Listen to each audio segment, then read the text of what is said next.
जय गुरुदेव।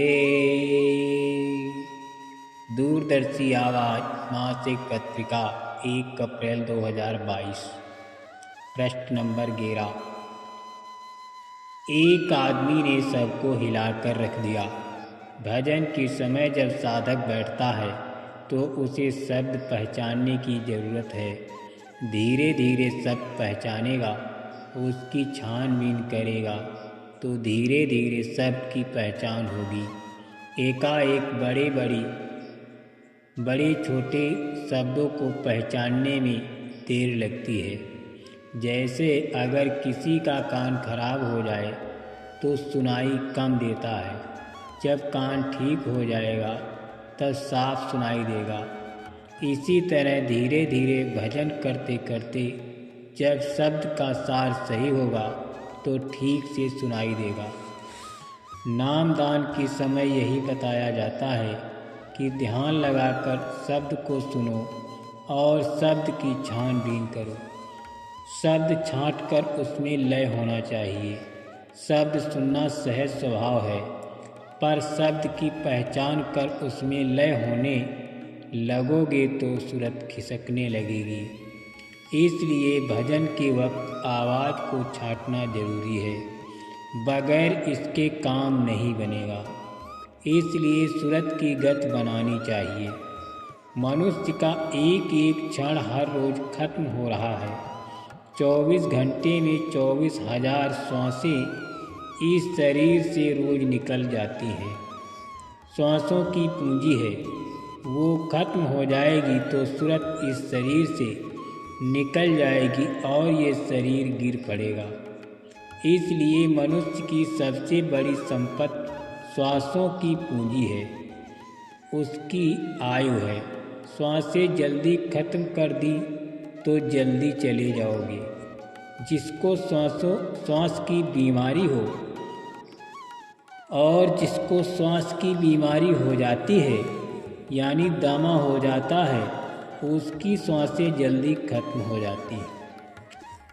मैं जगह जगह का दौरा करता हूँ, लोगों से मिलता हूँ।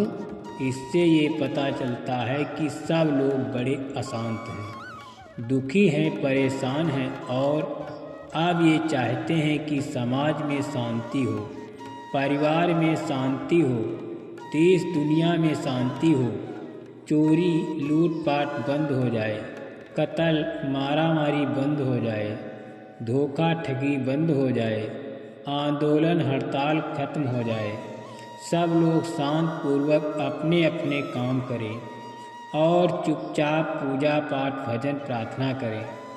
लेकिन दिशा ना मिलने से लोग भटक रहे हैं।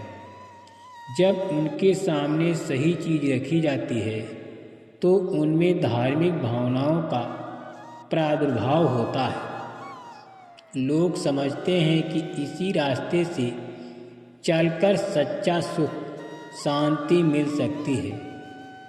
पर जिन लोगों का ना धर्म में विश्वास है, ना कर्म में विश्वास है, ना ईश्वर पर विश्वास है, ऐसे लोगों में खलबली मच गई है।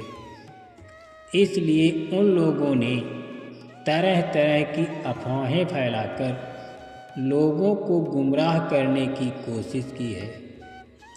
आपको सोचना चाहिए कि एक व्यक्ति ने सबको हिलाकर रख दिया। इससे पता चलता है कि ऐसे लोगों को डर इसलिए है कि वे धर्म के विरुद्ध हैं, इसलिए टिकने नहीं पाएंगे। अंग्रेजों का राज था, उन्होंने किसी धर्म के साथ छेड़छाड़ी नहीं की, किसी जात बिरादरी के साथ छेड़छाड़ी नहीं की। बस उनका कहना था कि हमारी व्यवस्था को कबूल करो, उसमें दखलंदाजी मत करो, महात्मा ही मदद को आएंगे। बाबा जय गुरुदेव जी महाराज जी ने बताया कि अब की बार भारत व पाकिस्तान की भयंकर लड़ाई होगी। इस लड़ाई में भारत का बहुत बड़ा नुकसान होगा। पाकिस्तान लड़ाई के यानी मैदान में हावी हो जाएगा और बड़े बड़े जहरीले बम्बों का प्रयोग करेगा। भारत के कर्णधारों के होश हवास सब गुम हो जाएंगे और चिल्लाने लगेंगे कि क्या करें, कोई बचाओ। ऐसी हालत में अपनी सुरक्षा के लिए विदेशों में भागने की कोशिश करेंगे। देश की ऐसी नाजुक स्थिति में भारत पर आए महान संकट को देखकर आध्यात्मिक शक्तियाँ उठेंगी और लड़ाई के मैदान में वो करिश्मा दिखाएंगी और दुश्मनों का सफाया हो जाएगा। इसी संदर्भ में बाबा जी ने बताया कि पाकिस्तान के साथ पिछली लड़ाई में आंतरिक शक्तियों ने लड़ाई के मैदान में पूरा साथ दिया और यही वजह है कि करीब 1 लाख फौज ने सरेंडर यानी आत्मसमर्पण किया। 1 लाख फौज कुछ होती है। अगर तुम चाहते हो कि हमने किया है तो अब की बार पाकिस्तान से जो लड़ाई होने जा रही है उसमें पता चल जाएगा कि किसने किया। जब तुम आरत भाव से पुकार करने लगोगे कि अब कोई देश को बचा लो, तो उस समय महात्मा ही मदद करेंगे।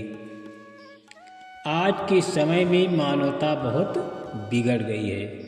सच्चे राष्ट्रभक्त महात्मा होते हैं जो सबका कल्याण चाहते हैं।